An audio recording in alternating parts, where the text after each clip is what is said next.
Como siempre, es un privilegio el poder compartir en esta ocasión lo que el Señor tenga que poner en nuestro corazón, siempre pidiendo a ustedes que estén atentos a lo que el Señor tiene que decirnos.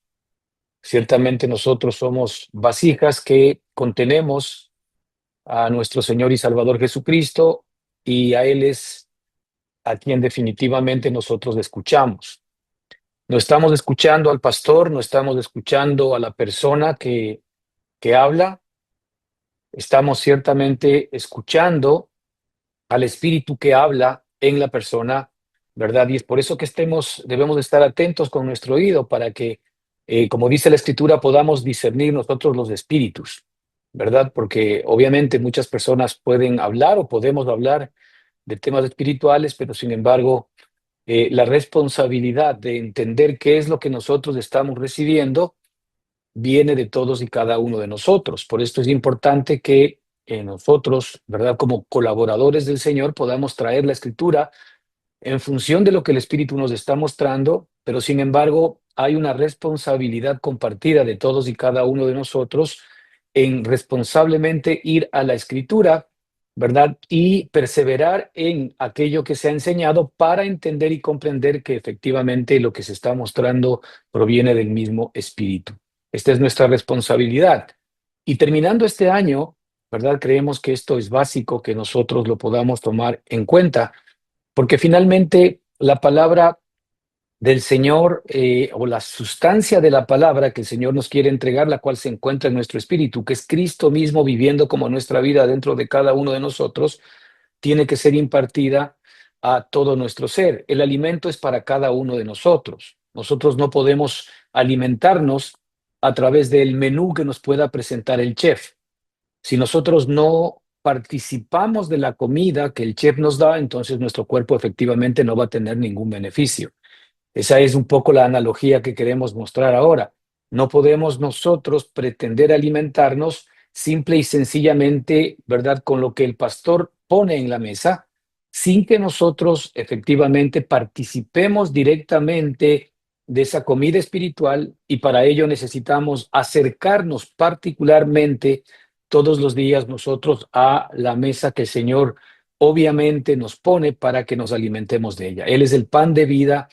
Él es nuestra comida diaria. De hecho, el propio Señor lo dijo mientras estuvo en los días de su carne, que el que no come su carne y bebe su sangre no puede ser su discípulo. Esto evidentemente tocando al hecho de la sustancia espiritual que es, porque claro, los demás se asustaron y dijeron, ¿de qué nos está hablando este Señor? De canibalismo. Y él dijo, la carne para nada aprovecha. Las palabras que yo os hablo son espíritu y son vida. Es decir, se está refiriendo a que nosotros tenemos que comer cada día, ¿verdad?, de su palabra, de su sustancia, así como la sustancia de la carne, ¿no es cierto? Cuando nosotros comemos de una proteína, se convierte en vida para todos y cada uno de nosotros. De la misma manera, la sustancia espiritual que es Cristo tiene como propósito el convertirse dentro de cada uno de nosotros en ese mismo Cristo. La idea central es que el Espíritu Santo tiene como fin el formar a Cristo dentro de todos y cada uno de nosotros. Al final del año, siempre estamos de alguna manera evaluando lo que hicimos, lo que dejamos de hacer, pero más allá de aquello, que por supuesto deberá para nosotros tener una cierta connotación en función de buscar correctivos a nuestra manera de acercarnos al Señor, porque no estamos evaluando simple y sencillamente un año como todo mundo evalúa, cómo me fue económicamente, cómo me fue en términos, ¿verdad?, de crecimiento profesional, cómo me fue en términos de conseguir metas o objetivos que yo me haya trazado, cómo me fue en función de poder recibir aquello que anhelaba. Obviamente todas estas cosas tienen que ver directamente con nuestras necesidades exteriores, pero ya que nosotros estamos enfocados en Cristo, nuestra evaluación es cuánto más de Cristo efectivamente se ha ido formando en nosotros, cuánto más de Cristo, ¿verdad? Realmente nosotros tenemos dentro de nuestra propia perspectiva, de nuestra propia experiencia, y si es que efectivamente hay más de Cristo en este año, o simple y sencillamente estamos estancados, o aún peor, de alguna manera, muy posiblemente nosotros, ¿verdad?, nos hayamos apartado de esa situación. Así que, hermanos, es importante que tengamos clarísima la perspectiva y hagamos nuestra evaluación sincera y correcta. Una de los indicadores importantes que nosotros debemos evaluar, ¿verdad? Para en nuestra propia experiencia ir entendiendo, ¿verdad? Cuánto de Cristo está reposando en nosotros, se encuentra en el libro de Hebreos, en el capítulo, en el capítulo 4, perdón, un segundito, en el capítulo 3, exactamente, nosotros en el libro de Hebreos tenemos una declaración importante que nos tiene que recordar que es un indicador, ¿verdad?, para los que estamos en Cristo Jesús, y tiene que ver con el reposo que nosotros encontramos en nuestra experiencia diaria, el reposo. De hecho, ya algunas veces hemos hablado de este tema, pero creo que para terminar, ¿no es cierto?, efectivamente, esta evaluación de cuánto de Cristo realmente está operando en nosotros, creo que un indicador importante es cuánto nosotros estamos reposando. Y vamos a entender un poco más profundamente o a refrescar esta perspectiva, porque si algo quiere el Señor, es que nosotros entremos en su reposo. Es decir, si nosotros estamos entrando, estamos experimentando el reposo que nosotros podemos tener en Cristo Jesús, sin embargo, no es suficiente para todo aquello que el Señor tiene previsto y provisto para nosotros.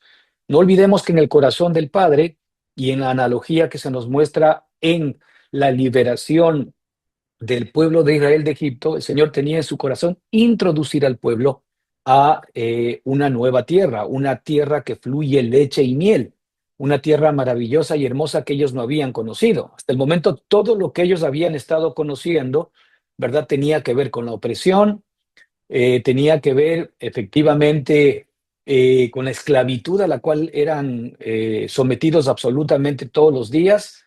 Basta con volver, ir a aquellos días en donde la Escritura nos muestra cómo Egipto, cómo Israel era absolutamente maltratado en Egipto, ¿verdad? Pero sin embargo, al clamor de ellos, tomando en cuenta que ellos son el pueblo escogido del Señor, o eran el pueblo escogido de Dios en la tierra, eran la figura de lo que nosotros somos ahora en el Espíritu. El pueblo de Israel en aquel momento, ¿verdad?, fue el pueblo que Dios escogió para, ¿no es cierto?, con ese pueblo tratar directamente en primer lugar, como Abraham y como el pueblo posterior, con el cual de alguna manera nos iba a mostrar a nosotros señales espirituales para el verdadero pueblo de Israel, que somos nosotros ahora los que efectivamente hemos nacido de nuevo del Señor. Es decir, el pueblo de Israel es figura del pueblo espiritual que somos nosotros, y por eso es importante que analicemos estas cosas. Es decir, el propósito del Señor cuando sacó a Israel del yugo servil de Egipto tiene que ver directamente con el hecho de cómo el Señor nos ha sacado a nosotros, ¿verdad?, del dominio de Satanás, del mundo de las tinieblas, de la carne y de todo aquello que de alguna manera efectivamente nos aparta de Dios. El Señor ya nos ha librado a nosotros por la obra maravillosa de Jesucristo, y ahora nosotros estamos expuestos realmente a un nuevo orden de cosas. Ahora estamos expuestos al reino de los cielos. Ahora realmente tenemos la capacidad de que Dios mismo reine en nosotros, Dios mismo legisle en nosotros, y por eso la Escritura dice: más primeramente buscar el reino de Dios y su justicia. Es decir, lo que nosotros debemos buscar dentro de cada uno de nosotros es cómo el reino de Dios está operando en cada una de las áreas de nuestra vida. Buscar primeramente el reino de Dios, que Dios esté reinando dentro de cada uno de nosotros, porque inmediatamente ese reino nos va a introducir en la justicia que Dios es. Ese reino nos abre los ojos hacia la realidad espiritual. Usted recordará que cuando Adán, ¿verdad?, y Eva comieron del fruto que el Señor les mandó a no comer, es decir, del árbol prohibido, del árbol del conocimiento del bien y del mal, dice la Escritura que sus ojos fueron abiertos, lo cual implica que, por supuesto, sus ojos estaban cerrados a todo aquello que nosotros ahora vemos como realidad, nuestra carnalidad, nuestras luchas, nuestras dificultades, nuestras tristezas, nuestros dolores, la muerte, la enfermedad y todos los males que de alguna manera nosotros tenemos. Nuestros ojos estaban cerrados a todo lo que nosotros llamamos felicidad en la carne. Nuestros ojos estaban cerrados a todo aquello que nosotros llamamos realización en la carne. Nuestros ojos estaban cerrados a todo lo que el mundo hoy llama de valor. El apóstol Pablo lo dijo, que todo lo que antes para él tenía valor y era efectivamente su performance, ¿no? De ser hebreo de hebreos, de ser un gran líder, ¿verdad? Religioso de los fariseos, etcétera. Él comentó que todo lo que para él tenía valor, ahora él lo consideraba basura. Es decir, todos los logros que el ser humano puede amar, puede anhelar y puede de alguna manera estimar, ¿verdad? Nuestros ojos estaban no abiertos a esas cosas, sino estaban abiertas a las cosas espirituales, a lo eterno, a lo que verdaderamente tiene valor y tiene sustancia. Entonces, ciertamente el Señor tenía en su corazón la idea central, ¿no es cierto?, de sacar al pueblo de Israel de esa opresión, ¿no es cierto?, en la cual se encontraba y de esa esclavitud y trasladarlo efectivamente a esta nueva tierra. Ahora, esto para nosotros tiene que ver básicamente con el reposo. Esa era la idea central. El Señor quería llevarles al reposo. El reposo para este pueblo era la tierra. Y no muchos entraron, dice la Escritura, en el reposo, justamente por la dureza de su corazón. Muchos se quedaron en el desierto.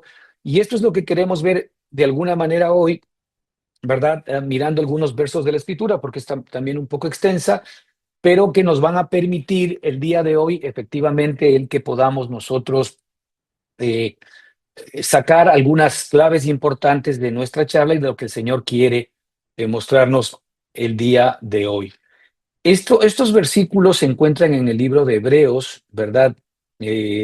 Capítulo 3. Sería importante que ustedes, ahora que tienen un poquito de tiempo, pues puedan repasar y leer y discernir y meditar en estos versículos, que estoy seguro el Señor tiene mucho que decirlos, pero el propósito central es lo que el Señor dijo a nosotros mientras estuvo en esta tierra, ¿verdad? El Señor dijo: venid a mí todos los que estáis trabajados y cargados, que yo, escuche bien, yo os haré descansar.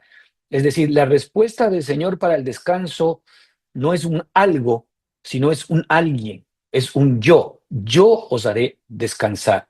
Y es que el ser humano, usted y yo, hemos sido diseñados para que la vida de Cristo como nuestra propia sustancia sea la que traiga paz, seguridad, tranquilidad y descanso para nuestras almas. Nosotros sabemos ciertamente que las cosas externas se acaban, se terminan, y las cosas externas, más allá de que nos pueden dar una ficticia seguridad, confianza y descanso, pero nadie absolutamente puede asegurar que aquella situación que usted hoy está experimentando, aquella buena circunstancia que está viviendo, aquel logro que consiguió, ¿verdad? Aquella meta o aquel objetivo que de alguna manera se trazó y está usted viviendo o está controlando, se pueda sostener o se pueda mantener en el tiempo. Todo lo que ha sido creado es efímero y está bajo maldición. Todo lo que ha sido creado tiene fecha de caducidad. Por eso es que nosotros, ¿verdad? Cuando compramos algo nuevo, nos ilusiona, pero inmediatamente viene el desgaste, no solamente el desgaste de aquella cosa que hemos comprado, más allá de que le demos buen mantenimiento, sino también el desgaste interior, ¿verdad? De que ya no presentamos la misma atención, ya no genera en nosotros aquella cosa, ¿verdad? Que obtuvimos, esa misma alegría, ese mismo gozo, ese mismo entusiasmo, y de alguna manera también vamos perdiendo interés en las cosas. Porque todo lo que efectivamente es nacido de la carne, carne es y tiene fecha de caducidad. Así que todo lo que usted tenga en sus manos ahora, todo lo que usted sea capaz de poder ver con sus ojos y aún sentir con su propia alma, en términos, ¿verdad?, naturales, tiene fecha de caducidad. No hay absolutamente nada en este mundo que usted tenga y que le vaya a usted dar la tranquilidad y la felicidad. Hay muchas personas, por ejemplo, con las cuales a veces hablamos, y tienen metas y objetivos claros en la vida. Dicen, yo lo único que quiero es tener, mientras puedo trabajar, hacerle suficiente capacidad de verdad financiera, tener la suficiente capacidad de dinero y de ahí dedicarme a otras cosas.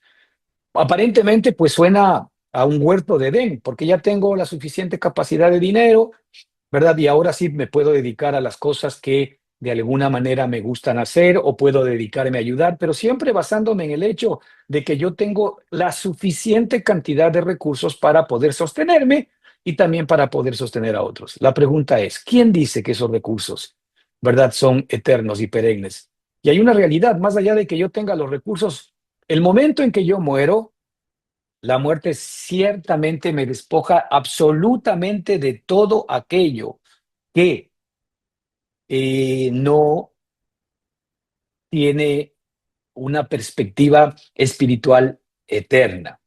Entonces, en el corazón del Señor, cuando el Señor dijo, venid a mí todos los que estáis trabajados y cargados, que yo os haré descansar, ¿verdad? Allí es donde está la respuesta. Él es el descanso para nosotros. Su vida, su persona, sus capacidades, su poder, su gracia, su misericordia, su amor, su perseverancia, su paciencia para con todos y cada uno de nosotros es lo que verdaderamente va a traer descanso para nuestra vida. Y claro, ¿qué es lo que nos vamos a poder llevar de este mundo? Sino justamente esta experiencia de tener a Cristo dentro de nosotros y en nuestro corazón. Y por eso el Señor lo dijo una y otra vez, ¿verdad? El que cree en mí, aun cuando esté muerto, vivirá. Fíjese, lo único que efectivamente nosotros podemos de alguna manera llevarnos y que trasciende a la vida eterna es la vida de Cristo, ese yo que hoy quiere traer descanso a nuestra alma, el que efectivamente puede estar en nuestro corazón y puede trascender. Entonces la pregunta justamente para nosotros en esta evaluación del año es cuánto de ese yo, es decir, cuánto del Cristo y cuánto de mi yo, ¿verdad? Ha sido hecho a un lado, cuánto del yo de Cristo ha sido formado dentro de mí, porque en esa misma medida hay un resultante. ¿Tú sientes descanso? En este año tú estás reposando de tus obras, como vamos a ver más adelante, como el Señor ya reposó de las suyas. ¿Realmente tú sientes, verdad, que te falta algo todavía o eres de las personas que piensa que si es que tú todavía resolverías estas cuatro, cinco, seis, dos cosas o tres que tengas, tu vida sería más tranquila? Pues déjame decirte que en ninguna de ellas está la respuesta que tú estás buscando para que efectivamente la tranquilidad, la seguridad y la paz puedan venir a tu corazón. El Señor anhela el que nosotros entremos en el reposo de Dios, pero es imprescindible que entendamos primero qué es el reposo de Dios. No es lo que Él nos da, es quién es Él, dado a sí mismo para ti y a mí, lo que efectivamente nos va a traer reposo. De ahí que nuestro enfoque no puede estar en nuestras necesidades exteriores. Nuestro enfoque tiene que estar en la provisión interior que solamente nos viene de nuestro Señor y Salvador Jesucristo. El versículo 6 de Hebreos 3, ¿verdad? Nos da una declaración importante. Nos dice que nosotros somos la casa de Dios, nosotros somos la casa de Dios, ¿verdad? Y que Dios ha puesto a Cristo en nosotros como hijo sobre su casa. Fíjate qué maravillosa declaración. Nosotros ahora somos la casa de Dios. Dios ha puesto ahora a Cristo en nosotros como hijo sobre su casa. Es decir, el hijo ha sido puesto en la casa del Padre para que administre la casa, para que glorifique la casa y para que la casa se vaya pareciendo efectivamente a su dueño. Como todos nosotros sabemos, hermanos queridos, todos nosotros tenemos una casa, pues algunos tal vez la arrancamos desde los planos y la comenzamos a idear desde ese anhelo y ese deseo interior que teníamos, ¿verdad? Y después definimos con el arquitecto, ¿verdad? Los espacios, los planos, los ambientes internos y externos. Después de eso entramos en un proceso de construcción Después de eso entramos en un proceso de supervisión para que efectivamente las cosas se den como nosotros las queremos, las deseamos o las anhelamos. Y después de que la casa está terminada, pues bueno, ya entramos en un proceso de acomodación de la casa, en un proceso, ¿verdad? De darle a la casa todas las comodidades necesarias para que efectivamente nosotros podamos descansar y podamos reposar en ella. Finalmente, pues le queremos adornar, le queremos poner lo mejor, ¿verdad? Que a nosotros nos parece como adornos y mil cosas que de alguna manera hagan que la casa pueda ser un lugar de descanso y de tranquilidad para nosotros. Alguna vez nosotros deberíamos pensar que mucho de nuestras casas, es decir, cuando hablamos en términos humanos, tal vez cuando nosotros entramos a la casa de alguien, de alguna manera esa casa nos está hablando, ¿verdad? De la persona en términos interiores. No absolutamente, pero sí en un sentido. Es decir, la casa nos puede mostrar, ¿verdad? Muchas pinceladas de la personalidad interna de la gente. Ahora, esto es lo que de alguna manera se traslada aquí. Como nosotros somos la casa de Dios y el Señor ha puesto a su Hijo a vivir en la casa, el Hijo lo que va a hacer ahora es ir formando su casa, transformando su casa, decorando su casa, limpiando su casa y dejando a su casa, ¿verdad? Que es la casa del Padre, donde el Hijo está viviendo y donde el Padre también vive, ¿verdad? La casa como el Señor efectivamente la quiere. Y todos ya nosotros sabemos que la figura de esa casa es Cristo Jesús, porque la casa de Dios no es un templo, la casa de Dios no es el cielo, porque la Escritura dice que ni siquiera el cielo lo puede retener. La casa de Dios es una persona que es en la que tú y yo encontramos seguridad, encontramos paz, encontramos reposo, encontramos descanso, y es la persona de Jesucristo que ya está instalada en nuestro espíritu y en nuestro corazón. Hermanos, necesitamos nosotros mirar permanente y continuamente a Cristo dentro de nuestro corazón para que efectivamente nosotros lo miremos a Él, no a nosotros mismos. Sabemos que nosotros muchas veces podemos todavía seguir plagados de fallas, todos nosotros, incluido yo. Pero sin embargo, lo de fondo es que ¿a quién vemos? ¿Vemos a nuestras fallas o vemos a Cristo?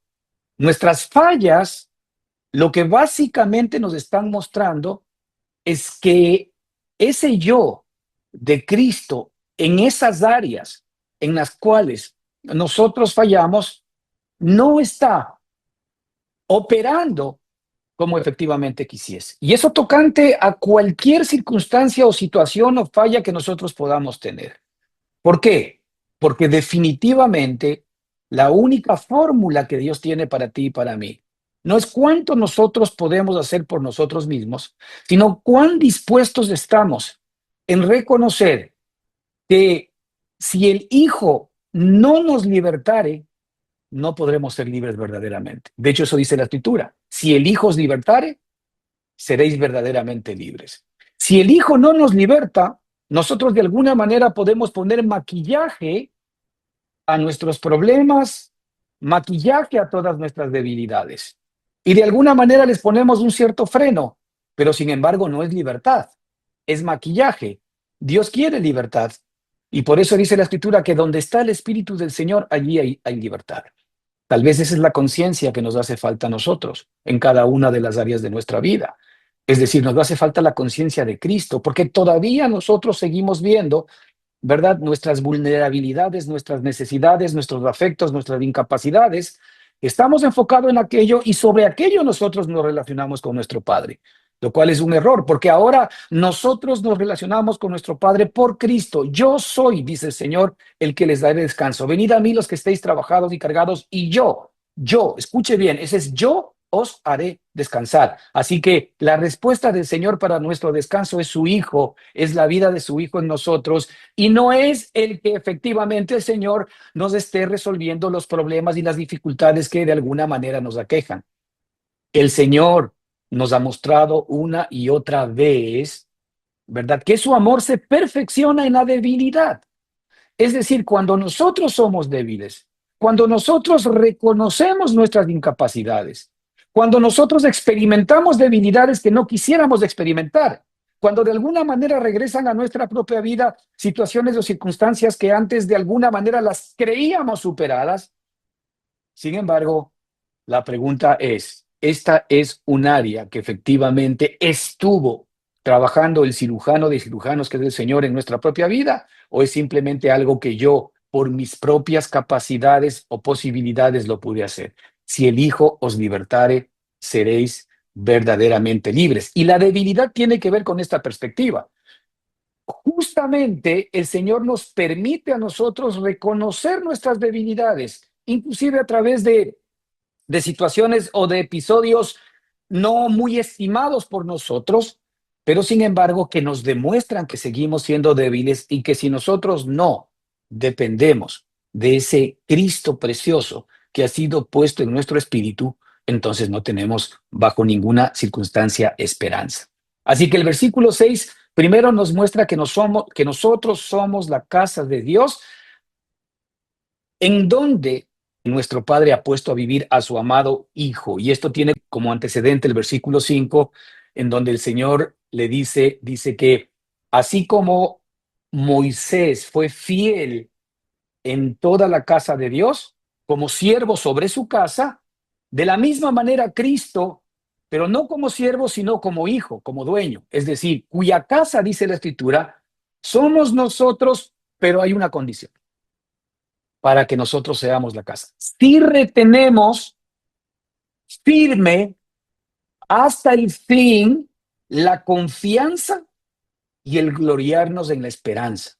Fíjate, hay que entender muy bien este libro de Hebreos, hermanos, porque el libro de Hebreos, que no se conoce realmente quién fue el autor, muchos atribuyen a que fue Pablo, pero algunos dicen que efectivamente la forma de Pablo escribir todas sus epístolas no necesariamente está plasmada, ¿verdad?, en este compendio y en esta disertación, ¿verdad?, que tenía como objetivo el pueblo hebreo, es decir, aquellos judíos que habían sido rescatados y redimidos por el Señor Jesucristo, pero que sin embargo tenían y arrastraban, ¿no es cierto?, muchísima cultura religiosa, arrastraban muchísima cultura religiosa, ¿sí?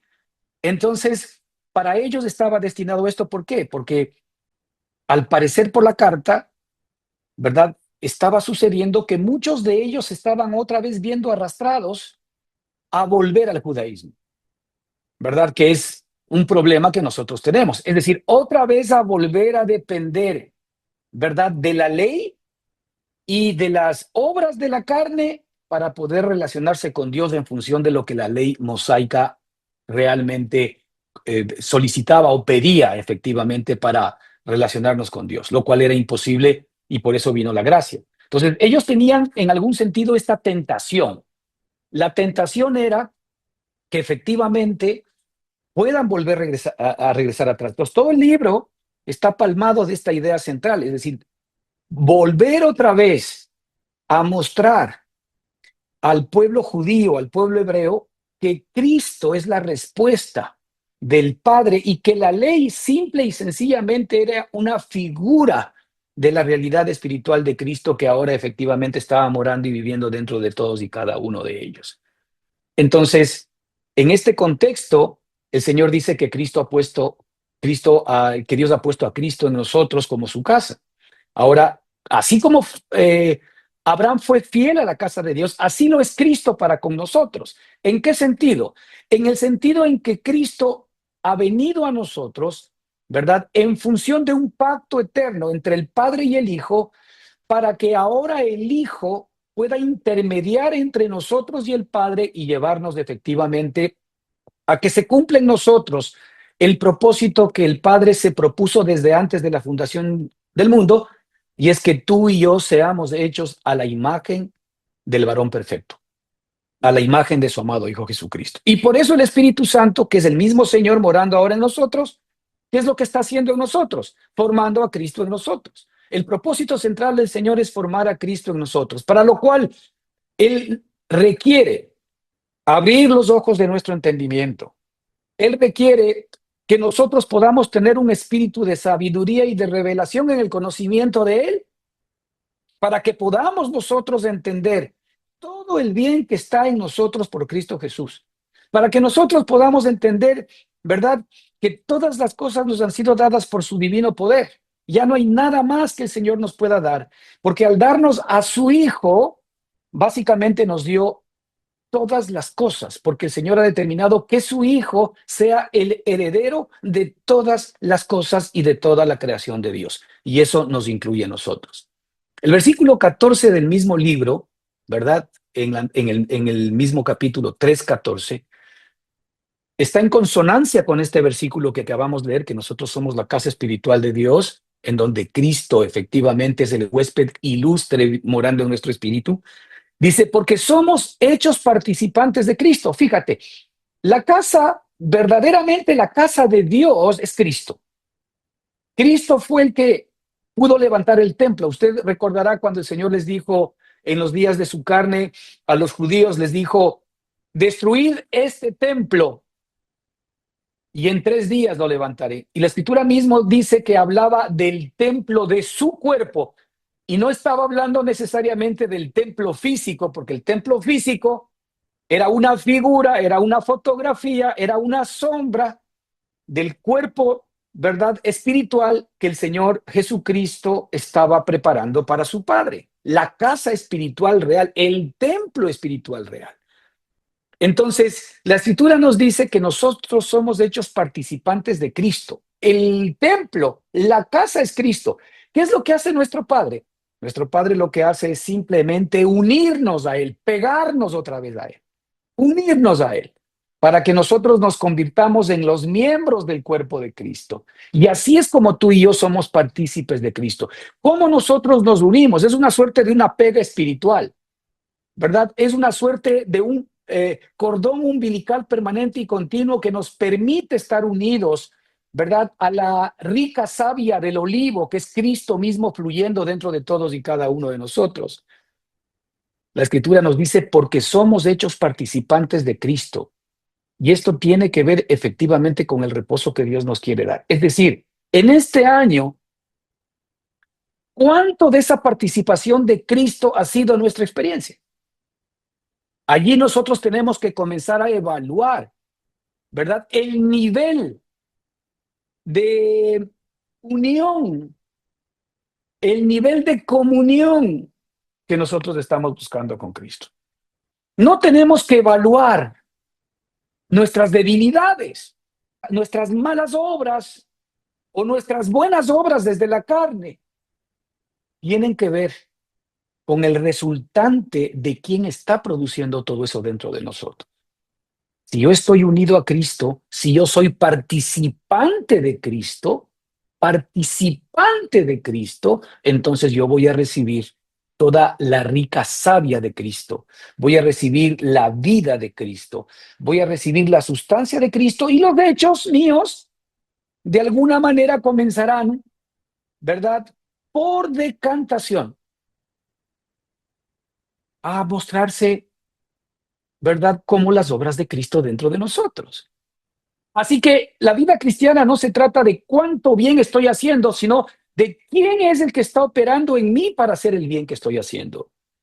O en la carne, cuánto mal estoy haciendo, ¿verdad? Evidentemente no hay mucho que pensar porque sabemos que todo el mal que yo pueda estar haciendo es porque hay una operación que no es Cristo dentro de mí, pero también puedo estar haciendo bien y sin embargo eso me puede confundir porque no necesariamente el bien que estoy haciendo lo está protagonizando el Cristo, la rica savia del olivo a la cual yo estoy conectado, sino es mi propia carne la que intenta de alguna manera autorregularse para poder agradar a Dios, pero sin Cristo, lo cual es triste, porque la escritura está clara en el sentido de que nadie absolutamente puede, ¿verdad?, tener este tipo de relación con Dios a través de sus propias obras y a través de sus propias capacidades.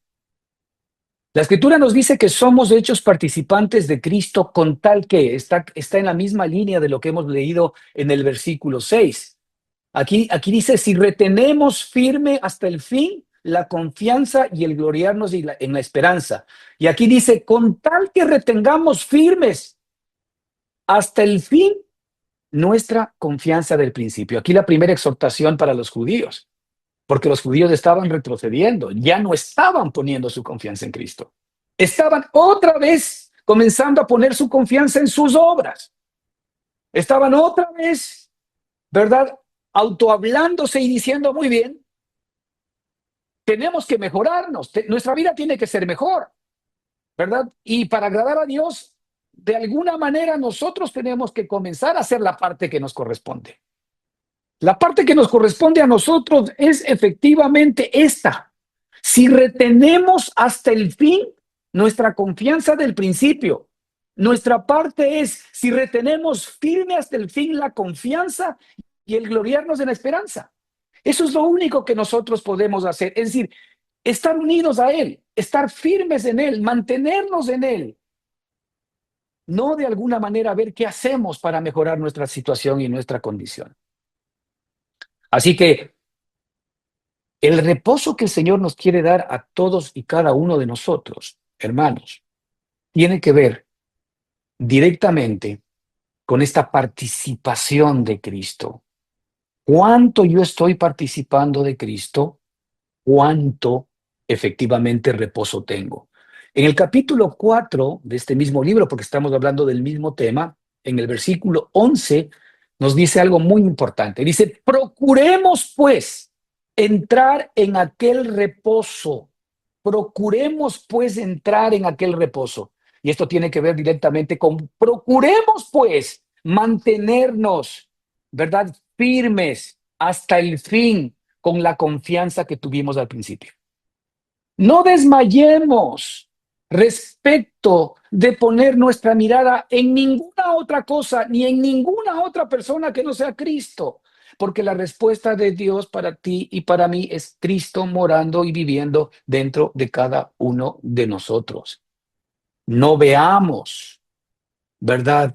Efectivamente las debilidades de los demás, sino que veamos cuánto de Cristo efectivamente está operando en esa persona o en cuanto y cada uno de nosotros.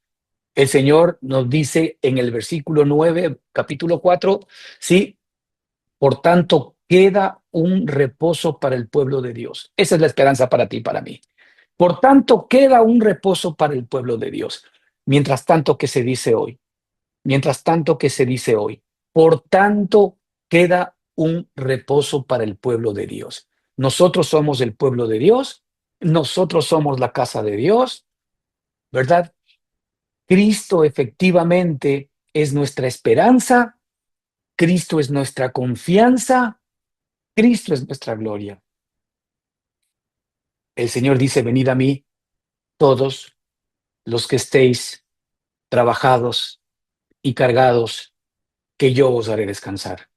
Si nosotros estamos deambulando por un año de fatiga, de cansancio, de retroceso, de desierto, en el que las cosas no han ido como creíamos que debían haber ido, en donde los resultados no se han mostrado como esperábamos, en donde circunstancias o situaciones, en lugar de animarnos a poner más nuestra mirada en Cristo, más bien nos han desalentado, porque nuestros afectos, porque nuestra carne, porque lo que nosotros somos, de alguna manera todavía está pegado a temas terrenales, y cuando algo nos falla, cuando algo nos falta, sentimos que Dios nos falla, sentimos que Dios nos ha faltado. Y no entendiendo, hermanos, que todo absolutamente lo que nace de la carne tiene fecha de caducidad. Así que nosotros no podemos bajo ninguna circunstancia pegarnos. Nosotros no podemos bajo ninguna circunstancia, de alguna manera, ¿verdad?, estar pegados a las cosas de la carne, porque nos van a matar. Alguna vez lo comentaba aquí. Ahora ya no sé si existan, pero antes sí existían específicamente en las ciudades rurales aquellos papelitos con un pegamento. Me imagino que tenía un olor hacia las moscas, porque había muchas moscas. Y muchas moscas, atraídas por el olor, iban hacia el papel a caminar y ya nunca más salían porque quedaban pegadas y ahí morían. Esa es nuestra carne. Eso es lo que nosotros podemos máximo efectivamente conseguir cuando de alguna manera nos pegamos a nuestros afectos. Cuando nos pegamos a aquellas cosas que generan en nosotros una bonita sensación. Olvidando que la Escritura nos dice, ¿verdad? Que de modo que si alguno está en Cristo, nueva criatura es, que las cosas viejas pasaron. Las cosas viejas es todo aquello bueno y malo que nosotros éramos en la carne. Las cosas viejas pasaron. Es algo que el Señor mismo debe permitir que vayan pasando porque ya no son parte de nuestra realidad espiritual. El propósito de nuestro Padre es que nosotros entremos al reposo. Pero sin embargo, todas aquellas cosas que de alguna manera no nos permiten, ¿verdad?, entrar al reposo son aquellas cosas generalmente buenas, que al menos así nosotros las catalogamos, generalmente que amamos, que queremos en nuestra carne, pero que son una pared que no nos permite ver la realidad y el reposo que el Señor nos quiere dar.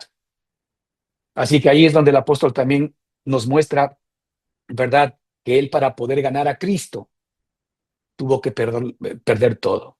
Y no es ganar a Cristo en el sentido de que él ganaba a Cristo, sino es en el sentido de ver a Cristo. Para poder ver a Cristo tengo que quitar de en medio todo aquello que nubla la vista, toda aquella pared que no permite ver efectivamente la vida de Cristo como es. Y eso tiene que ver directamente con mi carne y específicamente con aquellas cosas que nosotros en nuestro corazón seguimos amando y seguimos guardándolas, ¿verdad?, en nuestra propia estima como buenas, como maravillosas y como que nunca las quisiéramos perder. Está bien que esas cosas las tengamos, pero cuidémonos de que no se conviertan en aquel papel de muerte, ¿verdad? Como en el caso de las moscas. Nosotros podemos ser atraídos con esas cosas, pero bajo ninguna circunstancia podemos quedarnos allí estancados o pegados, porque básicamente esas cosas tienen como fin el efectivamente apartarnos de la verdadera realidad de Cristo. Así que el versículo 9, 10 y 11 nos habla efectivamente de este reposo. Por tanto, queda un reposo para el pueblo de Dios, porque el que ha entrado en su reposo también ha reposado de sus obras como Dios de las suyas. Fíjate, maravilloso. Aquí hay, por ejemplo, una pista, un indicador, si queremos llamarle, importante, que dice que el que ha entrado en su reposo en el versículo 10 también ha reposado de sus obras como Dios de las suyas. Esto tiene que ver con un hecho maravilloso y tal vez mucho más profundo para analizar. Y es el hecho de que efectivamente Dios en el día séptimo, en el día sexto, ¿verdad?, bendijo el día sexto y el séptimo el Señor descansó de todas sus obras que había hecho. Nos sugiere la historia eterna que en el día séptimo el Señor hizo todas las cosas, todo, ¿verdad? Al punto que él llegó a llamar, en el día sexto, perdón, llegó a llamar que todo era bueno en gran manera. Y vio Dios que todo era bueno y bueno en gran manera. Eso es lo que Dios ha hecho. Todo bueno y bueno en gran manera. De eso nosotros fuimos expulsados. Cuando el hombre determinó, ¿verdad?, conocer a Dios a través del árbol equivocado, a través de su propia alma, a través de su propia mente, a través de su propio entendimiento. Cuando el hombre trata de hacer eso, entonces sus ojos le son abiertos y le son cerrados a esto que es bueno y bueno en gran manera. Ahora, el Señor quiere generar a través de Jesucristo la inversa. Él quiere cerrar nuestros ojos, ¿verdad?, a todo aquello que ahora ha sido nuestro karma, ha sido nuestro dolor, ha sido nuestra tristeza y finalmente es lo que nos cohíbe de recibir la bendición y la bondad que Dios es. El Señor quiere ahora sacarnos, que cerremos los ojos a esta realidad. Y en algún sentido ya el Señor hizo que cerremos los ojos cuando Él nos llevó a la cruz del Calvario, sabiendo esto, que nuestro viejo hombre fue crucificado juntamente con Él, a fin de que el hombre de pecado, ¿verdad?, el cuerpo de pecado sea incapacitado, inhabilitado, sea destruido y no sirvamos más al pecado, sino a la justicia. Es decir, el Señor Jesucristo ya hizo que el viejo hombre cierre los ojos. Ya Él cumplió para ti y para mí esa capacidad. El único que podía haber hecho que cerremos los ojos a la maldad y al pecado y a la injusticia y a la muerte es Él, y que abramos los ojos a una nueva realidad. Y esos ojos nos comienzan a ser abiertos por medio de nuestra fe. Es por eso que la Escritura dice que nosotros somos participantes de Cristo. Sí, sí, retenemos firmes hasta el fin nuestra confianza. Esa confianza tiene que ver con nuestra fe. Esa confianza tiene que ver con la credibilidad que nosotros le tenemos que seguir dando al Señor Jesucristo como se la dimos al principio. No importa las circunstancias en las cuales tú viniste a Cristo, viniste por algo, viniste porque Él te impactó, viniste porque Él te llamó. Y si sigues aquí ahora todavía es porque efectivamente sabes que eso es verdad. Pero la pregunta es, ¿cuánto de esa confianza todavía tienes? Pues tiene que crecer, tiene que abundar. No nos podemos nosotros quedar tranquilos, y peor quedarnos quietos o estancados, y peor aún retroceder. La Escritura nos dice, ¿verdad?, que nosotros más bien tenemos, fíjate en el versículo 13 del capítulo 3, porque es todo esto un compendio. Estoy saltando de versículos y versículos para no leer todo, pero ustedes deberían tener la capacidad de poder hacerlo. El versículo 3 nos dice cuál debería ser ahora nuestra actitud, la tuya y la mía. Dice, antes hermanos, exhortaos los unos a los otros. Es decir, animémonos los unos a los otros, ayudémonos los unos a los otros, aconsejémonos los unos a los otros. ¿A qué? Aconsejémonos cada día. Entre tanto que se dice hoy, porque hoy es efectivamente el día en que ustedes pueden escuchar la voz del Señor. Hoy están escuchando la voz del Espíritu, que les está trayendo de regreso a Cristo, o que les está pidiendo que fortalezcan su relación con Cristo, que les está pidiendo que efectivamente no bajen la guardia, ¿verdad? Aquí lo importante es cuánto de la confianza en Cristo nosotros estamos manteniendo. Las cosas, los hechos, ¿verdad? Vendrán a continuación, porque finalmente nuestros hechos son resultantes de algo que está pasando internamente. ¿De en dónde efectivamente nosotros estamos anclados? ¿O estamos anclados al árbol de la vida? ¿O estamos anclados al árbol del conocimiento del bien y del mal? Antes exhortaos los unos a los otros cada día, entre tanto que se dice hoy. Y todavía ese hoy está vigente para ti y para mí. Así que el Señor nos llama a exhortarnos, a animarnos, a aconsejarnos, a advertirnos, para que ninguno de vosotros se endurezca por el engaño del pecado. Aquí no nos está hablando la Biblia que nos exhortemos a no pecar, que por supuesto no hay que hacerlo, pero que nos exhortemos a no pecar, que nos estemos hablando mal, que hermano no hagas de esto, no hagas del otro. No, aquí se nos exhorta a que retengamos firme hasta el fin la confianza, la seguridad que tenemos nosotros en Cristo desde el principio. Porque ese es el grave riesgo que corremos. En la medida en que nosotros dejamos de confiar en Cristo, comenzamos a confiar en nosotros, comenzamos a confiar en nuestros métodos, comenzamos a confiar en nuestra propia ley, y eso nos va a traer más dolor, nos va a traer, ¿verdad?, mayor esclavitud, en lugar de traernos la gloriosa libertad que el Señor quiere para ti y para mí. Entre tanto que se dice hoy, para que ninguno de vosotros se endurezca por el engaño del pecado. El pecado que todavía mora en nosotros, porque yo sé que en mí, esto es, en mi carne no mora el bien, porque no hago el bien que quiero, sino el mal que no quiero, eso hago. Y si hago lo que sé que no debo hacer, entonces no lo hago yo, sino el pecado que mora en mí. Hermanos, todavía el pecado está esperando el poder efectivamente tener capacidad de operar en nosotros. No subestimemos esa realidad. El pecado es un ente. El pecado es alguien que está, ¿verdad?, incrustado en nuestra propia carne, y que va a operar en nosotros, y que tiene como propósito el endurecer nuestro corazón. Pero el endurecer nuestro corazón para que dejemos de creer en Cristo, para que dejemos de creer en su obra redentora, para que nosotros no veamos la efectividad que el Señor tiene en nuestro corazón, porque en la medida en que Él nos aparta de la confianza y de la fe que nosotros tenemos en Cristo Jesús, entonces efectivamente nosotros somos carne de cañón. No tenemos ninguna posibilidad de poder escapar de las garras del enemigo. Así que nuestra posición es de exhortación, como hermanos. ¿Cuánto de esa confianza que tú depositaste en Cristo desde el principio sigue todavía vigente en tu corazón? ¿Cuánto de esa confianza ha crecido? Porque en esa misma medida, efectivamente, la vida de Cristo va a ser realidad en ti. Ahora, lo maravilloso es que esto lo produce el Señor. No es algo que el Señor te manda a producir a ti.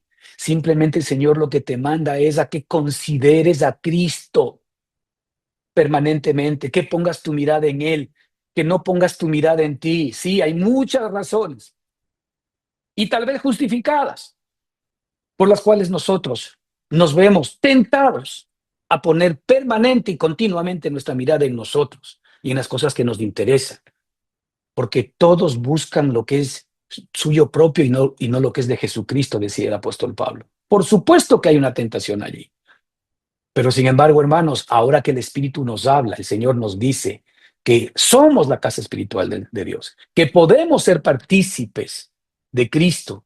Ser partícipes de Cristo es ser partícipes de su poder, es ser partícipes de su amor, es ser partícipes de su gracia, de su misericordia, de su provisión para todas las áreas de nuestra vida.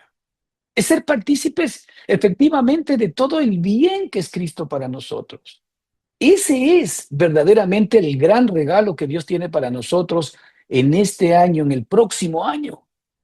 Por eso, hermanos, mirémonos a nosotros mismos a ver si es que efectivamente, ¿verdad? Somos capaces de poder entrar. Fíjate lo que dice el versículo 6. Por tanto, puesto que falta que algunos entren en ese reposo, ¿cuántos de nosotros nos incluimos? Yo en parte, porque efectivamente todos estamos seguramente con alguna medida de reposo. En ciertas áreas de mi vida y seguramente de la suya, todavía nos falta el ir experimentando en la medida en que somos participantes de Cristo, del reposo que Él tiene para nosotros. Por tanto, o por lo tanto, puesto que falta que algunos entren en el reposo, en el Cristo, en ser participantes de Él, y aquí está hablando a personas que ya han sido verdaderamente sacadas desde las tinieblas a la luz. Aquí está hablando de los hijos de Dios. No está hablando necesariamente de las personas que aún no lo conocen. Está hablando de los que lo conocemos. Porque muchos de los que conocemos a Cristo todavía posiblemente no hemos experimentado el reposo que Él es para todos y cada uno de nosotros. Por lo tanto, puesto que falta que algunos entren en Él y aquellos a quienes primero se les anunció la buena nueva, no entraron. Fíjate, esto es maravilloso. Escucha bien. Dice, a aquellos que primeramente se les anunció la buena nueva, no entraron. ¿Sabe qué nos está diciendo aquí la Escritura? Que a ellos les fue anunciada la buena nueva. ¿Cuál es la buena nueva? La buena nueva es la vida eterna. La buena nueva es Cristo. A ellos ya se les había hablado de un Cristo venidero en el cual ellos iban a tener descanso, ellos iban a tener tranquilidad. Ahora a nosotros se nos habla de un Cristo verdadero, de un Cristo que ya hizo la obra, de un Cristo que consumó todo y de un Cristo que ahora mora en ti y en mí. Nosotros estamos en mejor posición, pero sin embargo podemos caer en el mismo error. Porque ellos anduvieron dando vueltas en el desierto 40 años. ¿Por qué? Porque probaban a Dios, porque estaban endurecidos en su corazón, porque solamente tenían su expectativa puesta en que Dios resuelva sus problemas. Querían que resuelva su hambre, que resuelva su sed, que resuelva, ¿verdad?, el calor, que resuelva el problema que había en el desierto. ¿Qué es lo que nos sucede ahora a nosotros? Nosotros nos relacionamos con Dios esperando que Él nos resuelva toda la fiesta. Pero el problema no es ese, el problema es que no estamos viendo a Cristo que ya resolvió todo, al Padre que ya nos dio al Hijo para que more en su casa, para que efectivamente nosotros seamos participantes de todo lo que el Hijo es, y ya no necesitamos nada más, porque efectivamente ahora necesitamos simple y sencillamente entrar en su reposo. Así que el Señor nos dice, aquellos a quienes primero se les anunció la buena nueva no entraron por causa de desobediencia. Y la desobediencia, si tú lees aquí, no es que tú desobedeciste como nosotros lo entendemos, hacer cosas que Dios te mandó a hacer. Porque lo que Dios te ha mandado a hacer es poner su mirada en Cristo Jesús. Nada más, el resto es problema de Él y de Cristo. Si es que tú efectivamente eres lo suficientemente sutil como para poder entender que el Señor lo que quiere es que lo veas a Él, porque en Él tú tienes la respuesta. La desobediencia aquí, en el contexto para que tú lo leas, tiene que ver con la incredulidad, la falta de fe. ¿Sí? La incredulidad. Aquí fíjate lo que dice los versículos 7 al 11, ¿sí? Y 12. Dice, por lo cual, como dice el Espíritu Santo, si oyereis hoy su voz, no endurezcáis vuestros corazones como en la provocación, en el día de la tentación en el desierto, donde me tentaron vuestros padres, me probaron y vieron mis obras 40 años, a causa de lo cual me disgusté contra esa generación y dije, siempre andan vagando en su corazón y no han conocido mis caminos. Por tanto, juré en mi ira, no entrarán en mi reposo. Y ahí dice el hermano, mirad, hermanos, que no haya en ninguno de vosotros corazón malo ¿de qué? Corazón malo de incredulidad para apartarse del Dios vivo. Esa es nuestra desobediencia, el que efectivamente nosotros seamos incrédulos. A aquellos a quienes primero se les anunció la buena nueva, no entraron por causa de desobediencia, no entraron por causa de incredulidad, no entraron porque no creyeron, no entraron porque no fueron partícipes de la esperanza y de la confianza a la cual el Señor le llamaba, no entraron porque no se mantuvieron firmes, ¿verdad? Hasta el fin en el gloriarse en la esperanza. Esa es nuestra incredulidad. Entonces, esto es algo que efectivamente nos debe llamar la atención. Fíjate lo que dice el versículo 11.